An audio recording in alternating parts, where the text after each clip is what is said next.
ഒരമ്മ ചെയ്യേണ്ടുന്ന കാര്യം അച്ഛൻ ചെയ്തപ്പോൾ ഇതുവരെ കാണാത്ത കാഴ്ച കണ്ട് നെറ്റിച്ചുളിക്കുന്ന ചിലരെങ്കിലും ഉണ്ടാകും. പക്ഷേ അതിൽ കാര്യമില്ല. ആ വിളക്കിലെ വെളിച്ചം സ്നേഹത്തിന്റെ പര്യായമാണ്. അത് ആ മകന് കിട്ടിയ കരുതലാണ്. മരുമകൾക്കപ്പുറം മകളായി ജീവിക്കാൻ ആ പെൺകുട്ടിക്ക് ലഭിച്ച ഭാഗ്യമാണ്. അച്ഛനും അമ്മയും ഒരാൾ തന്നെയാകുന്ന കാഴ്ചയാണിത്. വിവാഹാഘോഷങ്ങളുടെ വീഡിയോകൾക്കിടയിൽ കണ്ട അതിമനോഹരമായ ഒരു കാഴ്ച.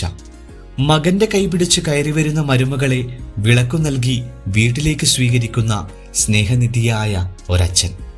3 വർഷം മുമ്പ് ഭാര്യ സരോജിനി തന്നെയും മക്കളെയും വിട്ടുപോയപ്പോൾ രാമചന്ദ്രന് തന്റെ മക്കളായ നിജിനും അശ്വതിക്കും നൽകേണ്ടി വന്നത് ഒരമ്മയുടെ സ്നേഹവും കരുതലും കൂടിയാണ്. അത് പൂർണ്ണമായും അദ്ദേഹം നിറവേറ്റി. കാലം കടന്നുപോയി മകന്റെ കല്യാണമായപ്പോൾ അമ്മയുടെ സ്ഥാനത്ത് നിന്ന് മരുമകളെ ആര് വിളക്ക് നൽകി സ്വീകരിക്കുമെന്ന ചോദ്യത്തിന് കക്കോപ്പുറത്ത് കുടുംബം കണ്ടെത്തിയ ഉത്തരം അച്ഛൻ രാമചന്ദ്രൻ എന്നു തന്നെയായിരുന്നു.